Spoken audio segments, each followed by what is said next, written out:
ब्रह्मत यह स्पष्ट कर रहा है कि जीव इन योनियों में कोई योजना पूर्वक नहीं घूमता। ऐसा नहीं है कि वह मनुष्य या किसी एक योनि से निश्चित क्रम से एक के पश्चात दूसरी योनियों में होता पूरी 84 लक्ष्य योनियों में जन्म लेगा और तब फिर उसी योनि में आवेगा। ऐसा होता तब तो यह निश्चित होता कि मनुष्य 84 लक्ष्य बार विभिन्न योनियों में जन्म लेने के पश्चात मनुष्य हो ही जावेगा, किंतु जीव कोई ठीक यात्रा नहीं करता, वह तो भटकता है। और आप जानते हैं कि भटकने का कोई नियम नहीं हुआ करता। भटकने वाला आगे पीछे इधर उधर चाहे जितनी बार भटक सकता है। यह भी हो सकता है कि कोई 10-20 योनियों में ही बार बार जन्म लेता रहे, कोई सैकड़ों सहस्रों बार 84 लक्ष्य योनियों में जन्म ले किंतु मनुष्य न हो सके, अथवा कोई मनुष्य दूसरे जन्म में भी मनुष्य हो जाए। जीव भटकता है और भटकने का कोई क्रम नहीं हो सकता। क्यों भटकता है जीव? काल कर्म स्वभाव गुण घेरा। जीव काल कर्म स्वभाव तथा गुण से घिरा आवृत है, इसलिए भटकता है। यूँ तो वह जीव ईश्वर का अंश है, उसका निज स्वरूप शुद्ध है, लेकिन अनादि काल से कर्म आदि से आवृत हो रहा है। माया से प्रेरित होकर वह सदा घूमता रहता है। माया का स्वभाव ही चंचल है, अतः जब तक जीव माया के क्षेत्र में है सदा घूमता रहता है, उसे कहीं विश्राम नहीं है। माया त्रिगुणात्मिकता है, सत्व रज एवं तम, उसके ये 3 गुण हैं। समय के अनुसार इन गुणों का रास विकास होकर सृष्टि प्रलय आदि होती है। यह माया का स्वभाव ही है। जीव भी अपने कर्म अनुसार माया प्रेरित इस जन्म मरण चक्र में सदा भटकता है। प्रलय के समय जीवों के कर्म सुप्त रहते हैं। उस समय काल के प्रभाव से सब जीव हिरण्य गर्भ में सुप्त अवस्था में निश्चेष्ट पड़े रहते हैं। यह दीर्घकालीन सुप्त अवस्था उनके कर्म का नहीं, काल का परिणाम है। सृष्टि के समय वे प्रलय के पूर्व के अपने कर्मों के अनुसार जन्म लेते हैं। जन्म आयुर्भोग ये कर्म के अनुसार जीव को प्राप्त होते हैं। कर्म के अनुसार जन्म प्राप्त होने पर जीव मनुष्य योनि के अतिरिक्त अन्य सभी योनियों में स्वभाव परतंत्र होता है। जिस योनि के जीव का जो नैसर्गिक स्वभाव है उसके अनुसार ही व्यवहार करेगा। सिंह में हिंसक वृत्ति, कपि में चपलता आदि स्वाभाविक गुण हैं। पक्षी बिना सिखाए अपने वर्ग के पक्षियों के समान घोंसले बना लेता है। मनुष्य यद्यपि कर्म योनि का प्राणी है, फिर भी उसमें अपने कुल तथा माता पिता के स्वभाव के संस्कार आते हैं। उस स्वभाव का उस पर कुछ न कुछ प्रभाव रहता ही है। प्रकृति त्रिगुणात्मिकता है, अतः सभी जीवों के शरीर त्रिगुणात्मक हैं। हमारी सब क्रिया त्रिगुणों से प्रेरित ही होती हैं। इस प्रकार जीव काल कर्म स्वभाव तथा गुण त्रिगुण से घिरा है। इनके द्वारा वह आवृत है। इनके साथ 3 शरीर सदा रहते हैं, लिंग शरीर, कारण शरीर और सूक्ष्म शरीर तो जीव के साथ सभी योनियों में जाते हैं। तीसरा शरीर उसे प्राप्त होता रहता है। जब यह पृथ्वी पर जन्म लेता है तो तीसरे शरीर के रूप में उसे स्थूल शरीर मिलता है। यह शरीर पंचभूतात्मक है और त्रिगुणात्मक तो है ही। स्थूल शरीर जब मृत्यु के समय छूटने लगता है तो प्रकृति या माया के स्वभाव के अनुसार एक देह मिलता है, जिसे आतिवाहिक देह कहते हैं। आतिवाहिक देह का आश्रय लेकर जीव स्थूल देह छोड़ता है। आतिवाहिक देह से नरक गया तो वहाँ आतिवाहिक देह छोड़कर यातना देह पाता है, और स्वर्ग या गंधर्व आदि लोकों में गया तो वहाँ उस लोक के अनुरूप भोग देह पाता है। ये यातना देह या भोग देह कर्म अनुसार मिलते हैं। प्रलय में हिरण्य गर्भ में प्रसुप्त रहना और सृष्टि के समय जन्म लेना यह जीव की काल परतंत्रता है। स्वर्ग नरक या पृथ्वी में जन्म लेकर नाना प्रकार के सुख दुख भोगना कर्म परतंत्रता है। आतिवाहिक देह ग्रहण करना, अपने स्थूल देह की विशेषता के अनुसार व्यवहार करना स्वभावजन्य परतंत्रता है, और यह सब त्रिगुणात्मक है। गुणों से तो वह सब कहीं सब अवस्थाओं में घिरा है। जब तक जीव गुणों से घिरा काल कर्म तथा स्वभाव के परतंत्र है, तब तक वह बंधन में है, तब तक माया के क्षेत्र में है, तब तक माया से प्रेरित वह भटकता रहता है। अनादिकाल से जीव इसी प्रकार भटक रहा है। इस भटकते हुए जीव पर कृपा करके भगवान ने उसे मनुष्य शरीर देते हैं। इसलिए देते हैं कि बिनु हेतु स्नेही हैं, बिना कारण के वे जीव से स्नेह करते हैं। स्नेह करना उनका स्वभाव है, उनके स्नेह का कोई कारण नहीं हुआ करता। कबहुक यही एक विचारणीय शब्द है। भगवान का स्वभाव है जीव से स्नेह करना। वे अत्यंत करुणार्णव है, सर्वज्ञ हैं और सर्वसमर्थ हैं।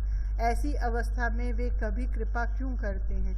क्या वे सदा कृपा नहीं करते? क्या उनकी कृपा भी कभी कभी और किसी किसी पर होती है?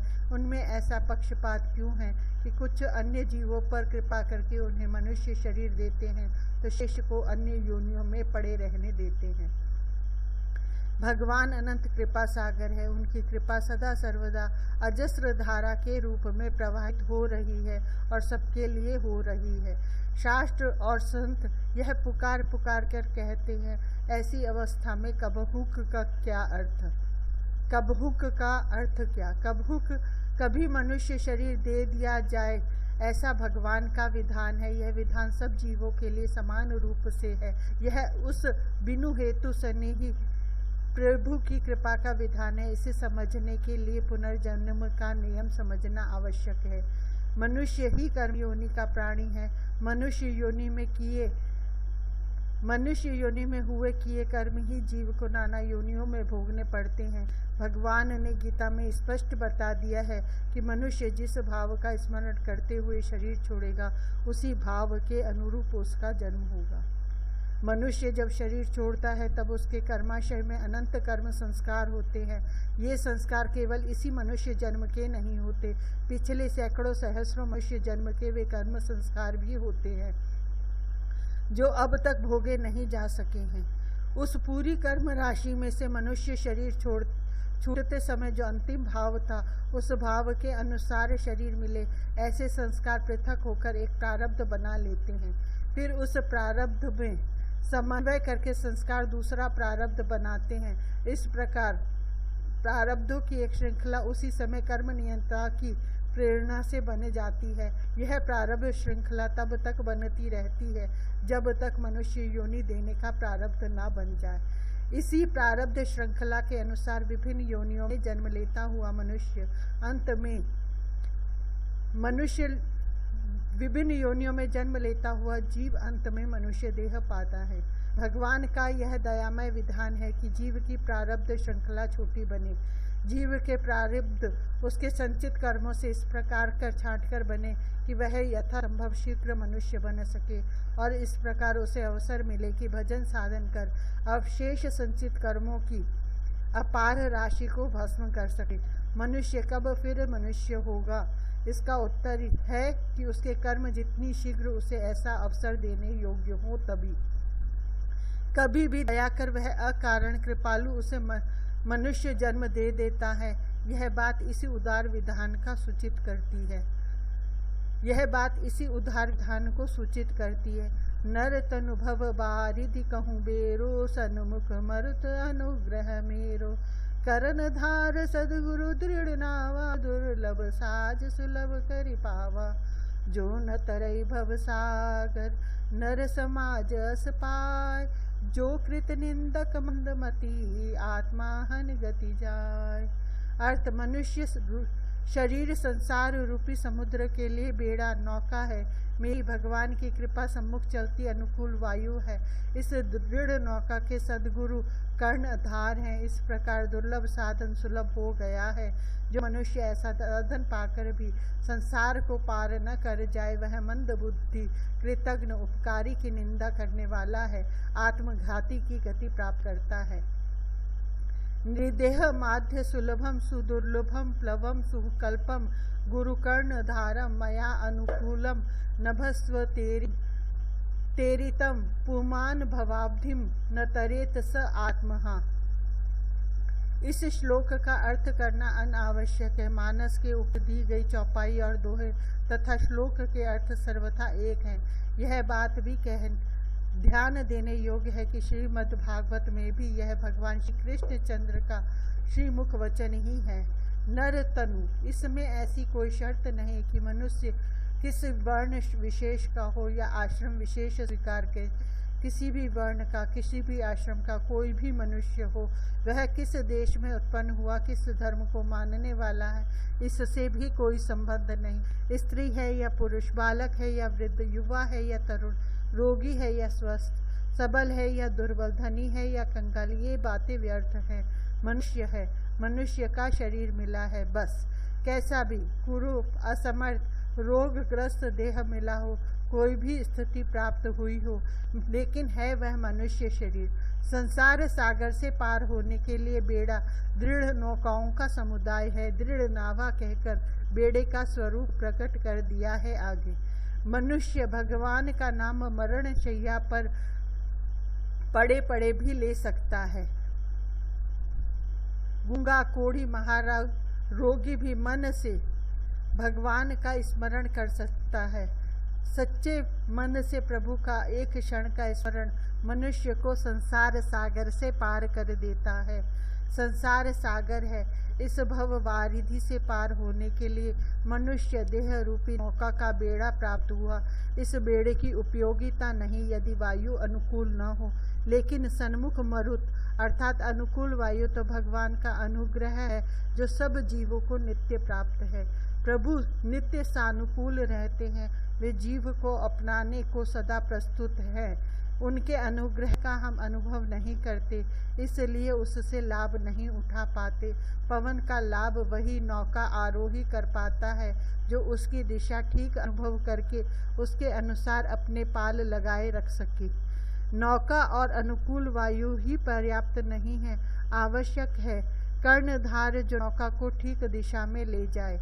ठीक मार्गदर्शन न मिलने से चलने की इच्छा होने पर और चलने पर भी यात्री अपना लक्ष्य नहीं पाता, वह प्रायः भटक जाता है। यह भी संभव है कि वह लक्ष्य से सर्वथा विपरीत दिशा में चला जावे। इस मनुष्य शरीर रूपी नौका के कर्णधार सद्गुरु हैं। यहाँ मर्यादा पुरुषोत्तम ने केवल गुरु न कहकर सद्गुरु कहा है। कान में मंत्र देने वाले गुरु होते हैं। यह साधारण समझ की बात है कि केवल मंत्र दीक्षा लेने से कोई संसार सागर से नहीं तर जाएगा। जो स्वयं संसार सागर से पार नहीं हुआ वह दूसरे को कैसे पार करेगा, इसलिए सद्गुरु आवश्यक है। समित पाणिः श्रोत्रियम ब्रह्मनिष्ठम, यहाँ सद्गुरु का लक्षण बताया गया है। सबसे पहली शर्त है कि गुरु श्रोत्रिय अर्थात शास्त्रों का मर्मज्ञ हो, वह अपढ़ या शास्त्र ज्ञान शून्य न हो, क्योंकि ब्रह्म ज्ञानी या भगवत दर्शन प्राप्त मनुष्य महापुरुष यदि शास्त्र ज्ञान रहित हुआ तो वह जिस मार्ग का साधक है केवल उसी का उपदेश सबको करेगा, वह अधिकार का निर्णय नहीं कर सकेगा। आज देश में अनेक संप्रदाय ऐसे हैं जो संतों द्वारा चलाए गए हैं। उनके प्रवर्तक महापुरुष थे, इसमें कोई संदेह नहीं, लेकिन शास्त्रज्ञ न होने से शास्त्रों के अनेक रहस्य उन्हें अज्ञात रहे। मूर्ति पूजा, अवतारवाद आदि का खंडन उनके द्वारा भ्रमवश हुआ, क्योंकि वे इनको अपनाकर इनका लाभ अलाभ नहीं देख सके थे। इस प्रकार महापुरुष होने पर भी उन्होंने आचार्य पद स्वीकार किया तो समाज का लाभ नहीं हुआ, उल्टे समाज में भ्रांति ही फैली। जो शास्त्रज्ञ नहीं उसे गुरु आचार्य नहीं बनना चाहिए, उसे गुरु बनाना भी नहीं चाहिए, भले वह आत्म साक्षात्कार कर चुका हो या भगवत दर्शन प्राप्त हो, क्योंकि कौन किस मार्ग का अधिकारी है इसका निर्णय करने में वह असमर्थ होता है। वस्तुतः ऐसे महापुरुष को गुरु बनना ही नहीं चाहिए। ब्रह्मनिष्ठम, जो आत्म साक्षात्कार या भगवत दर्शन नहीं प्राप्त कर सका किंतु शास्त्रज्ञ विद्वान है, वह गुरु हो सकता है, लेकिन सद्गुरु वह भी नहीं है। वह किसी का गुरु बन जाएगा तो कोई अनर्थ नहीं होगा। वह शिष्य को शास्त्र प्रतिपादित मार्ग ही बताएगा, लेकिन संसार सागर से पार होने के लिए वह अपनी अनुभूति जन्य सहायता नहीं दे सकेगा। शास्त्र ज्ञान रहित पुरुषों को ऐसे वैद्य की उपमा दी जा सकती है जो चिकित्सा शास्त्र से अनभिज्ञ है, किंतु उन्हें किसी एक रोग की औषधि हाथ लग गई है। रोगी की प्रकृति का निर्णय तो वे कर नहीं सकते, उस रोग के सभी रोगियों को वही औषधि देते रहते हैं। वस्तुतः उन्हें चिकित्सा नहीं करनी चाहिए। केवल शास्त्रज्ञ गुरु ऐसे वैद्य हैं जिनने वैदिक शास्त्र कंठस्थ कर लिया हो किंतु चिकित्सा का अनुभव न हो। ऐसे वैद्य से भी भूल संभव है। जैसे शास्त्रज्ञ एवं अनुभवी चिकित्सक ही ठीक वैद्य है, वैसे ही जिन्हें शास्त्र ज्ञान और भगवत दर्शन दोनों प्राप्त हैं वही सद्गुरु हैं। वे ही गुरु बनने बनाने योग्य है। यावत्यर्णा निमंत्रतादि स्त्री शूद्रादिभ्यो दापयेत तावत्यो ब्रह्म हत्याहम सव्यमाह प्रजापति। स्त्री तथा शूद्र को यदि कोई मंत्र दीक्षा देता है तो मंत्र में जितने अक्षर होते हैं उतनी ब्रह्म हत्या का पाप दीक्षा देने वाले को होता है। यह बात स्वयं प्रजापति ब्रह्मा जी ने कही है।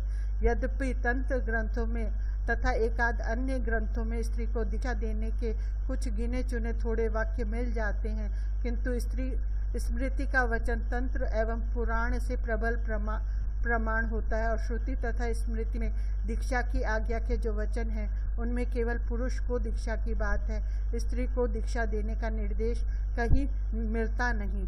अब प्रश्न होता है कि स्त्री शूद्र भी तो मनुष्य हैं, तब वे संसार सागर से पार करने वाले सद्गुरु रूपी कर्णधार से वंचित क्यों रखे जावें? इसका समाधान तो सरल है। सद्गुरु से वंचित रखने की बात कहीं कोई बात नहीं है। उन्हें मंत्र दीक्षा नहीं दी जा सकती, लेकिन केवल मंत्र दीक्षा लेकर ही गुरु मिलते हैं ऐसी कोई बात नहीं है। दीक्षा गुरु ये प्रसिद्ध है। स्त्री शूद्र आदि के भी शिक्षा गुरु उपदेष्टा तो हो ही सके हैं। उन्हें कोई भगवत भजन या परमार्थ साधन का उपदेश ही ना करें, ऐसी आज्ञा न शास्त्र देता है, न ऐसे दुराग्रह का कोई साहस कर सकता है। गुरु चाहे दीक्षा लेकर बनाए जावे या शिक्षा मात्र से, किंतु सद्गुरु हों, अर्थात शास्त्र ज्ञान तथा भगवत दर्शन प्राप्त हो। ऐसे सद्गुरु मिल कहाँ? इसका सीधा उत्तर है कि जिसमें श्रद्धा विश्वास है उसके लिए ऐसे सद्गुरु आज भी दुर्लभ नहीं। लेकिन जिसे ऐसे गुरु न मिले, श्री रामचरितमानस, गीता या श्रीमद् भागवत उसके साक्षात शिक्षा गुरु है। वे इन भगवत स्वरूप ग्रंथों को अपना गुरु मानकर उनमें बताए मार्ग पर चले। ये ग्रंथ उनके कर्ण आधार बनकर मार्ग निर्देश करते रहेंगे। दुर्लभ साज सुलभ करी पावा, यह साधन सामग्री दुर्लभ है जो सुलभ हो गई है। बड़े भाग मानुष्य तनु पावा की व्याख्या में ही बताया जा चुका है कि मनुष्य जन्म कितना दुर्लभ है। ऐसा दुर्लभ साज सुलभ हो जाने पर भी जो संसार सागर से पार ना हो जाए वह मंदमती है, उसकी बुद्धि मूढ़ है। वह इतना भी नहीं समझ पाता कि मनुष्य जन्म कितना दुर्लभ है और उसका ठीक उपयोग क्या है। कृत निंदक ऐसा व्यक्ति कृतघ्न है। वह अपने पर उपकार करने वाले की निंदा करने वाला है। यद्यपि वह मुख से निंदा नहीं करता, लेकिन उसके व्यवहार ऐसे हैं कि उस पर उपकार करने वाले की निंदा होती है। उस पर बिनु हेतु स्नेहु परमात्मा ने कबहुक करुणा करके जो उसे मनुष्य शरीर दिया, इतना महान उपकार किया, उसके बदले कहा यह जाता है कि ऐसे मूर्ख को इतना दुर्लभ अवसर देकर भगवान ने कौन सी समझदारी की। इस प्रकार उसके आचरण से उसके महत्तम उपकारी प्रभु की निंदा होती है। आत्माहन गति जाए, आत्मघाती की गति वह पाता है। जैसे आत्महत्या करने वाला अंधकार पूर्ण नरकों में जाता है, वैसे ही मनुष्य शरीर पाकर भव सागर से पार न होने वाला भी नरकों में जाता है। आत्महत्या में जैसे भगवान के दिए मानव देह को नष्ट करने का घोर पाप है, वैसे ही मानव देह का उचित उपयोग न करके उसे व्यर्थ खो देने का पाप है। वैसे शास्त्र की दृष्टि में आत्महत्या सबसे बड़ा पाप है। आत्महत्या करने वाले घोर नरकों में कोटि कोटि वर्ष दारुण यंत्रणा भोग कर फिर विष्ठा, गंदी नाली के कीट, घाव से सड़ते पशु पक्षी आदि मनुष्य भी होते हैं तो कोड़ी पंगु आदि रूप पाते हैं। लेकिन पहले बताया जा चुका है कि जीव के कर्माशय में अनंत जन्मों के कर्म फल संचित है। संचित में प्रायः घोर अशुभ कर्मों के ही संस्कार अधिक रहते हैं। भगवान ने कृपा करके मनुष्य जन्म रूपी अवसर दिया तो साधन भजन करके ज्ञान या भगवत प्राप्ति के द्वारा उस संचित कर्म राशि को जीव भस्म कर देगा। जो इस अवसर को खो देगा उसे मरण के पश्चात संचित के उन अशुभ कर्मों के संस्कारों का फल मिलेगा ही। उनके फल स्वरूप आत्मघाती के समान वह नरक आदि में भटकता हुआ दारुण यंत्रणा भोगेगा। जो परलोक यहाँ सुख चहु, सुनि मम वचन हृदय दृढ़ गहु, सुलभ सुखद मार्ग यह भाई, भगत मोरी पुराण श्रुति गाई। अर्थ, यदि आप सब परलोक में और यहाँ भी सुख चाहते हैं तो मेरी बातों को सुनकर दृढ़ता से हृदय में धारण कर ले। भाइयों, यह मार्ग सुलभ है और सुखदायक है। यह पुराणों तथा श्रुतियों में वर्णित मेरी भक्ति है। परलोक का नाम श्री राघवेंद्र ने पहले भी लिया है। जीव अविनाशी है। उसके अनंत जीवन में वर्तमान एक जीवन का काल एक क्षण जितना भी महत्व नहीं रखता, इसलिए महत्व परलोक का ही है। इस जीवन में ऐसा ही कर्म करना चाहिए कि उससे परलोक में सुख प्राप्त हो। केवल हिंदू धर्म ही नहीं, सभी धर्म परलोक को इस लोक से अधिक महत्ता देते हैं। इस लोक के वे ही सुख वांछनीय हैं जो परलोक के अविरोधी हों। पारलौकिक उन्नति में बाधा देने वाले इस लोक के सुख तो त्याज्य माने जाते हैं। शास्त्र और सत्पुरुष उन्हें पाप कहते हैं। बहुत से साधन होते हैं जो केवल परलोक में सुख देते हैं, जैसे तप, यज्ञ, जप, प्राणायाम आदि, यदि वे सकाम न हों। कुछ साधन केवल इस लोक में सुख देते हैं। ऐसे साधनों में जो परलोक की हानि करने वाले हैं वे तो पाप हैं, त्याज्य हैं। लेकिन बहुत से ऐसे साधन हैं जो परलोक को हानि लाभ कुछ नहीं करते किंतु इस लोक में सुख देते हैं, जैसे धर्म पूर्वक धन उपार्जन करके उसके द्वारा भवन बनवाना, उचित भोजन, वस्त्र आदि का सेवन। मर्यादा पुरुषोत्तम कह रहे हैं कि मैं ऐसा साधन बतला रहा हूँ जो परलोक के लिए तो परम सुखदायक है ही, इस लोक में भी सुख देने वाला है। उसे करने न करने को सब स्वतंत्र है, किसी को विवश नहीं किया जा रहा है। यदि परलोक और इस लोक में भी सुख पाने की इच्छा हो तो सुनकर उन वचनों को दृढ़ता से हृदय में धारण कर लेना चाहिए। हृदय दृढ़ गहु, यह बात सकारण कही गई है। उपदेश दो प्रकार से धारण किए जाते हैं, बुद्धि से, हृदय से। बुद्धि से धारण किया उपदेश स्मरण रहता है, भूलता नहीं है। बुद्धि उसे दृढ़ता से धारण कर ले तो उसके सब सूक्ष्म रहस्य बुद्धि में आ जाते हैं। इसी को शास्त्रीय परिभाषा में मनन कहते हैं। श्रवण तो सब करते हैं और विद्वान बुद्धिमान व्यक्ति मनन भी करते हैं, उसे बुद्धि में धारण कर लेते हैं। अधिकांश उत्तम बातें हम आप सबने बुद्धि में धारण कर रखी हैं। सत्य बोलना, किसी का जी न दुखाना, क्रोध न करना, संयम, सदाचार से रहना, भगवान का भजन करना श्रेष्ठ है, कल्याणकारी है। इसी में जीव का परम हित है। ये बातें हम में से बहुत से लोग जानते हैं, समझते हैं। उन्हें इतनी अच्छी प्रकार समझते हैं कि दूसरों को नाना युक्ति तर्क देकर समझाते हैं। इनके संबंध में मन में कोई शंका संदेह नहीं। इतना होने पर भी आचरण इनके अनुसार नहीं कर पाते। आचरण इनके विपरीत होता है। अपने आचरण के लिए उन्हें स्वयं खेद होता है। ऐसा इसलिए होता है कि ये उपदेश की बातें केवल बुद्धि ने धारण की है, इनका मनन मात्र है, हृदय में ये नहीं आई हैं। मनन के बाद निधिध्यासन होता है। निधिध्यासन का अर्थ है मनन किए तत्व में स्थित हो जाना, उस तत्व को हृदय में धारण कर लेना। हृदय में जो बात दृढ़ता पूर्वक स्थित है वही हमारा स्वभाव है। प्रत्येक प्राणी अपने हृदयस्थ भाव के अनुसार ही आचरण करता है। हृदयस्थ भाव का नाम ही स्वभाव है। सुना एवं मनन किया, समझा तत्व जब हृदय में धारण कर लिया जाए तब श्रवण सार्थक होता है। प्रभु कह रहे हैं, मेरी बात सुन लेना पर्याप्त नहीं, उसे बुद्धि से समझ लेना भी पर्याप्त नहीं, उसे हृदय में दृढ़ता से धारण कर लो, उसे स्वभाव बना लो, जीवन का अंग बना लो। उसे हृदय में धारण करना क्या सबके लिए सरल है? इसी का उत्तर है सुलभ सुखद मार्ग है, यहाँ भाई संबोधन द्वारा प्रभु आत्मीयता सूचित करते हैं। आप सब तो मेरे भाई हैं।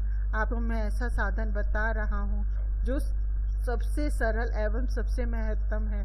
उसे प्राप्त करने के लिए कोई परिश्रम नहीं करना पड़ता और न कहीं भटकना पड़ता है। वह तो सबको सब स्थानों में सब दशा में सहज प्राप्त है। वह सुलभ है। सचमुच जीव अपनी है और भगवान का नाम लेने में देश काल अवस्था तथा अधिकारी का कोई नियम है ही नहीं। सब कोई प्रत्येक दशा में प्रत्येक स्थान में किसी भी समय भगवान का नाम ले सकते हैं। सुखद यह मार्ग है ही, इसमें चलने का श्रम नहीं है।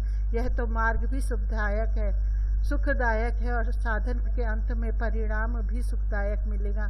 साधन काल में तो कष्ट एवं श्रम उठाना ही पड़ेगा। ऐसे मार्ग दूसरे हैं। इस मार्ग का अंत तो परमानंददायक है ही। मार्ग भी सुखद है। प्रारंभ से ही इसमें सुख मिलता है। अपना कोई सांसारिक कार्य छोड़ना नहीं पड़ता, न शरीर को कष्ट देना पड़ता। नाक पकड़ने, श्वास रोकने, टेढ़ी सीधे बैठने की आवश्यकता नहीं। जो कार्य कर रहे हैं उसे करते हुए ही जिह्वा से राम राम करते रहिए। यह नाम जब प्रारंभ से सुख देना प्रारंभ कर देगा, थोड़े समय में ही हृदय में शांति का अनुभव होने लगेगा। मीठो अरु कठवत भरो, रोताई अरु छेम, स्वारथ परमारथ सुलभ, राम नाम के प्रेम।